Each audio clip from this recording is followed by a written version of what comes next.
It was the beginning of my sophomore year of college, and I was excited about the new semester.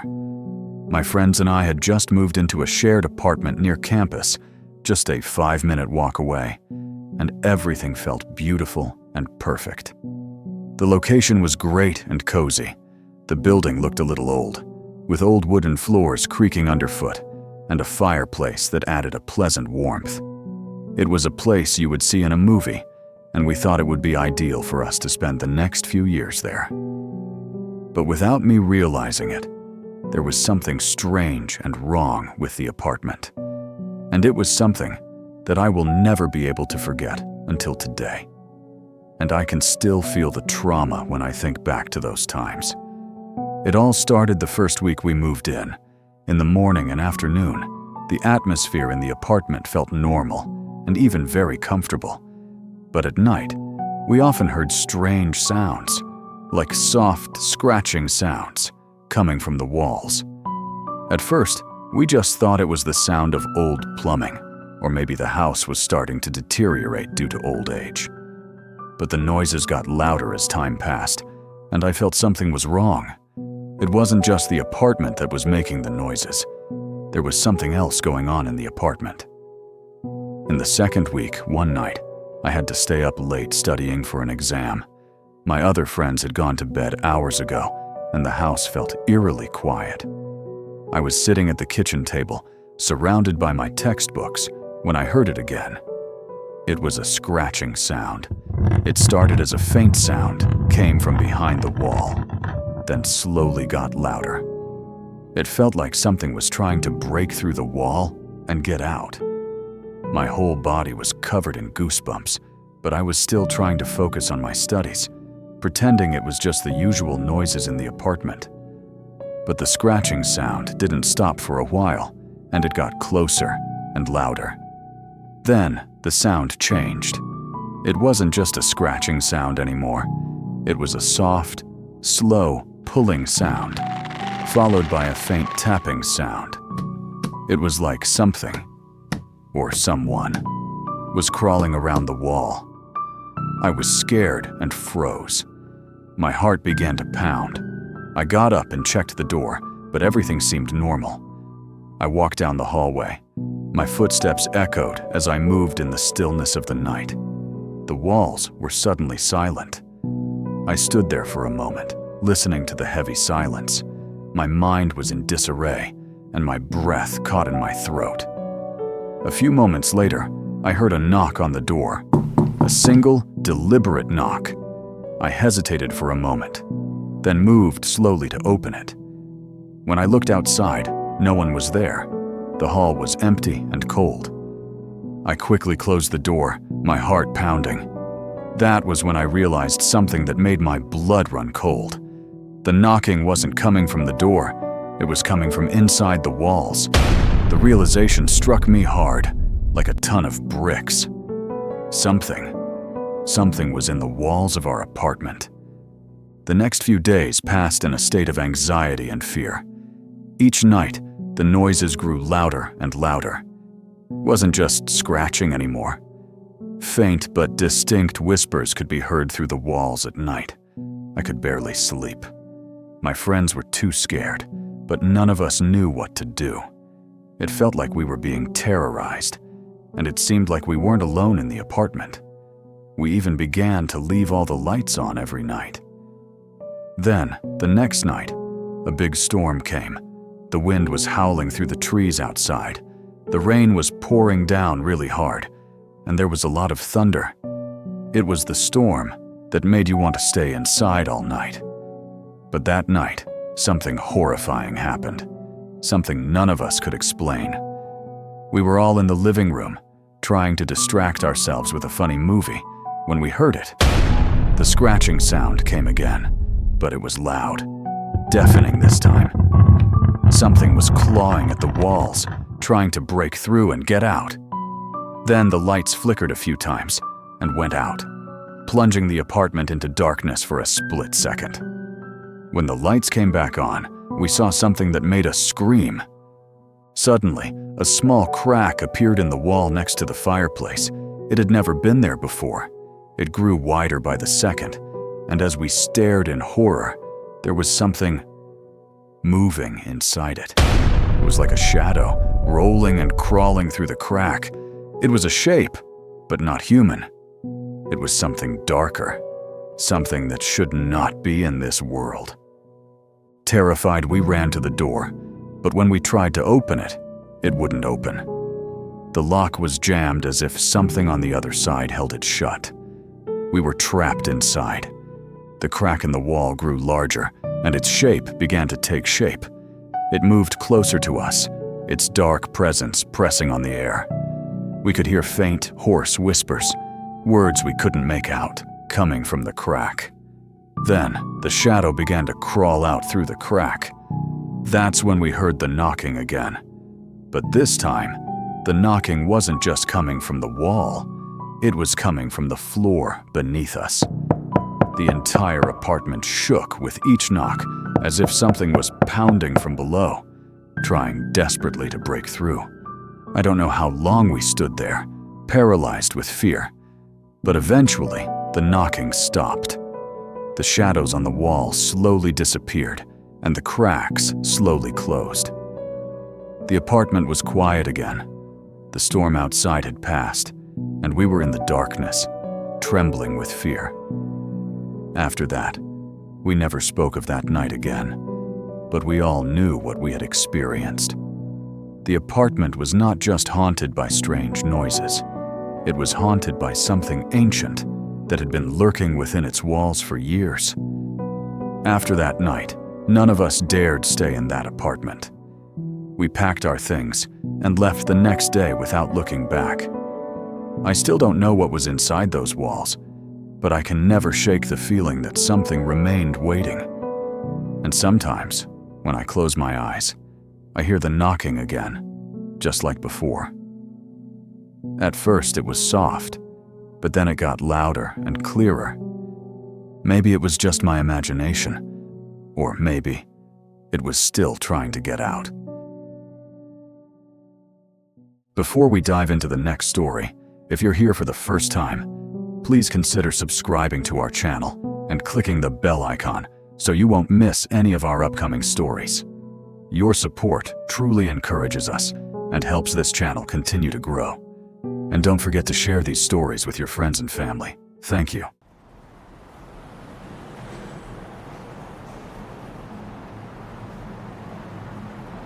This took place in Oregon during my third year of college. I was skeptical and never believed in things that did not make sense, including the supernatural. However, I enjoyed horror movies and scary stories because I thought they were just stories and fantasies. My perspective changed during my third year of college when I experienced something I still can't fully explain until now. It all began when I moved into an old off-campus dormitory that was part of a historic building, formerly a hospital, in the 1920s. The dorm had been closed for decades before the campus transformed into student housing. The rent was cheap and the location was perfect, so I signed the lease without a second thought. My roommate, Jared, was a medical student, a quiet, focused person who was rarely home except to sleep. I loved the silence because it gave me a lot of space to study and think. But this time, things started to feel different and weird, almost as soon as I moved into the dorm. The first strange thing I noticed was the mirror in the hallway. It was a long, antique mirror bolted to the wall. The wood was cracked, and the glass was slightly warped, but it looked like it had been there forever. One night, I passed it on my way to the bathroom, and I felt a white shadow behind me, like someone was following me. It couldn't have been Jared, because I was the only one inside the dorm. I turned around quickly. No one was there. When I looked back in the mirror, it was just me. I laughed it off and thought, maybe I was just tired. But then the weird things kept happening. Little things like whispers echo in the empty hallway, knocks on the walls that seemed to come from inside the drywall. Even my textbooks were rearranged on my desk while I was out. After that happened a lot, I started having trouble sleeping. And when I did, I had nightmares. It was always the same dream, I was trapped in a hospital hallway, running from something I couldn't see, but could hear its breathing behind me. One afternoon, I came home early from class and found Jared sitting on the floor in front of the mirror, staring blankly into it. He didn't even blink when I called his name, just stared into the mirror. I had to shake his shoulder to get him to react. And when he finally did, he stared at me like I was a stranger.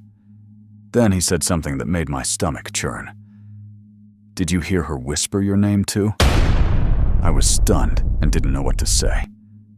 That night, Jared went to his girlfriend's dorm and didn't come back for days. I was alone in the room, and that's when I found an old notebook tucked behind the heater. The pages were yellowed, and the handwriting was shaky. It belonged to a student named Eli Park, who had lived in the room a decade earlier. The first few entries were mundane, and frankly, quite dull. However, after a certain point, the content became disturbing. He was writing about the same mirror, about the dream of being watched, about a girl in a white dress who only appears in reflections. The last entry is just one line, written over and over again. "She wants to get out." I tried to laugh it off. Maybe it was a joke or a writing exercise, but my instincts felt different. 2 nights later, it all became clear.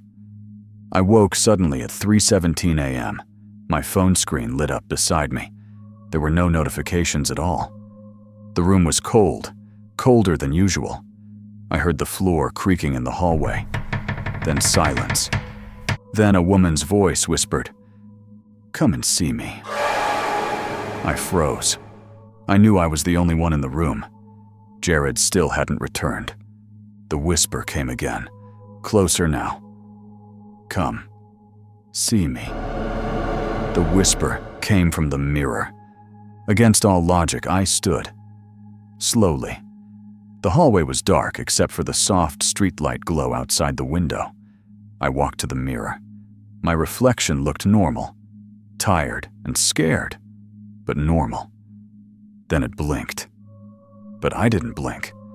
My reflection blinked again, smiling, then tilted its head in a way I never had before. My real body stood still, frozen with fear, but the reflection moved closer. I stepped back, my heart pounding. The reflection paused for a moment, then pressed its hand against the glass from the inside. And then I heard it again, louder this time, a voice that came not from the mirror, but from inside my head. "Let me out!" The glass began to crack. Tiny cracks spread out from the center, spiderwebbing outward. I ran. I didn't even try to grab my phone. I just ran barefoot out of the dorm, down the stairs, and into the cold night.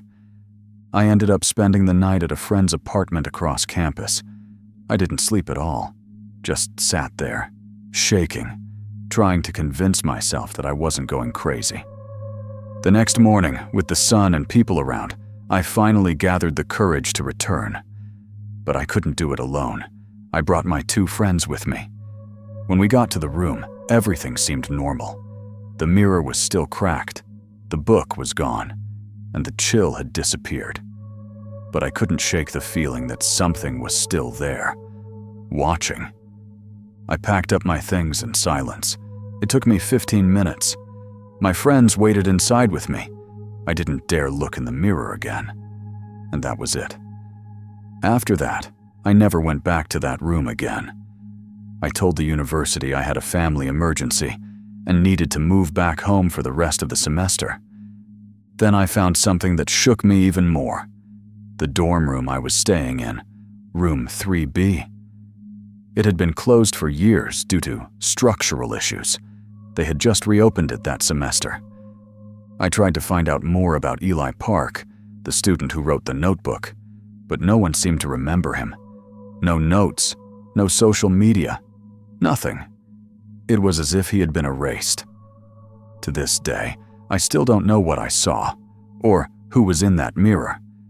But sometimes, when I walk past a reflective window or a dark TV screen, I notice something moving in the wrong direction. a smile that wasn't mine, a wink that came too late, and a faint, barely audible whisper. "Let me out!"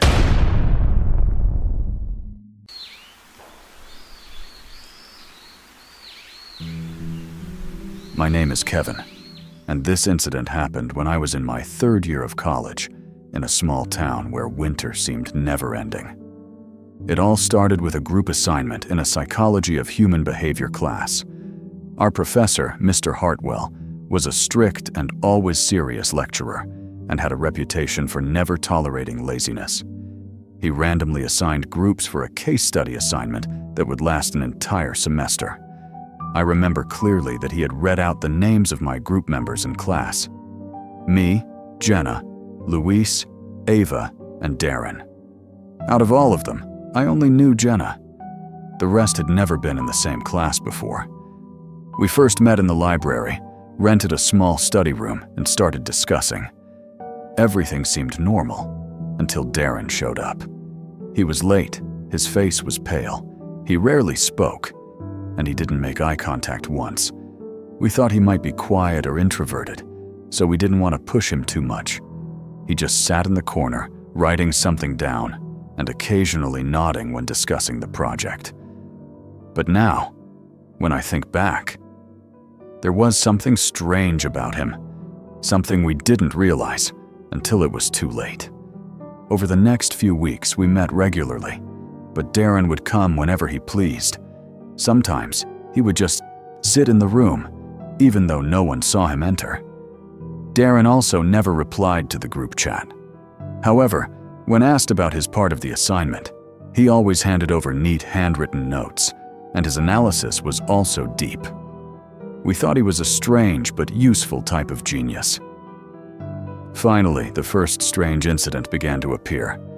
One day, Jenna was chatting with Mr. Hartwell about the project structure. During the discussion, she mentioned that Darren had made a good contribution. But Mr. Hartwell's expression immediately changed. "I don't remember Darren being in your group," he said. "Your group only has 4 people." Jenna thought he was joking. She even showed him the notes she had written when the group names were announced. But Mr. Hartwell remained convinced. He said Darren's name was never mentioned.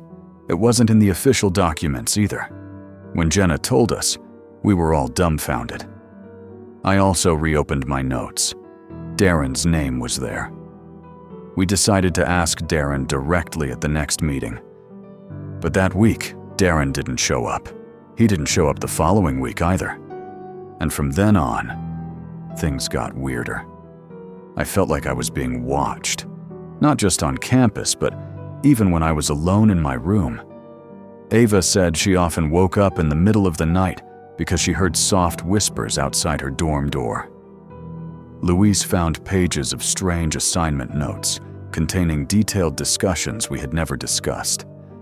Finally, Jenna dared to ask her friend, who worked part-time in the campus administration, to check student data. And the result? Darren's name wasn't there, not just in our class, but in the entire university system. It was like he had never attended college there. We panicked, trying to find a logical reason. Maybe Darren used a pseudonym. Perhaps he just joined the class without officially registering. But deep down, we knew something was wrong. Saturday night, I was working late alone in the study room. Around 11 p.m., I heard footsteps in the hallway, soft and heavy. I opened the door and looked outside. Empty. But the air was immediately bitingly cold, different from the usual cold. And I saw him, Darren, standing at the end of the hallway, staring directly at me. His eyes were blank. His face was pale. Then he spoke, but not from his mouth. His voice seemed directly inside my head. "You shouldn't have found out." I blinked. He was gone. I ran out of the library that night, went back to my room, locked the door, and slept with the lights on. The next day, Jenna called, crying. Luis was gone. He never came home after our last meeting. The campus police searched for him, but there was no trace. A few days later, Ava was found unconscious in her room. There were no injuries, but she wouldn't wake up. The doctor said her brain was in a state of shutdown. They couldn't explain why. We were scared. Jenna began to fear being alone, and I didn't even dare sleep without a light. One night, I woke up and found a page of paper on my desk, handwritten, Darren's handwriting. 4 people made a pact. 1 broke it. Balance must be restored. A few moments later, my phone vibrated. A message came in from one of my college friends. "Kev, have you heard about Jenna? She disappeared last night. The police are on campus looking for her." My hands immediately shook. A chill spread throughout my body. Jenna? Disappeared? An uneasy feeling immediately enveloped my chest. My memory immediately returned to the strange nights during the group project, the sound of invisible footsteps and, of course, Darren. I stood frozen in the middle of the room, trying to think clearly. But the more I thought about it, the clearer one thing became. I couldn't stay in this room tonight. I quickly packed my laptop, notebook, wallet, documents, and enough clothes into my backpack. After ensuring everything was locked, I left and walked quickly to my friend Adrian's dorm. I had chatted with him earlier, and luckily, he immediately replied, "You can stay here, bro. I feel bad about all this too." That night, I slept on the 2nd floor of Adrian's dorm. But sleep wasn't really what happened. I was mainly awake, staring at the ceiling, trying to understand what was happening. And for the first time, I was terrified of being on campus. After that, I never went back to that room. I dropped out of campus a week later, told my parents I was stressed and wanted to transfer universities. But I never told them the truth. Who would believe me? And a week ago, I got an email from an anonymous sender. It contained just one sentence: "This project is not finished." And there was an attachment, a scanned image of handwriting, Darren's writing. So, the next time you get a group assignment from your professor, try to count your group members carefully and make sure who is actually sitting at your desk.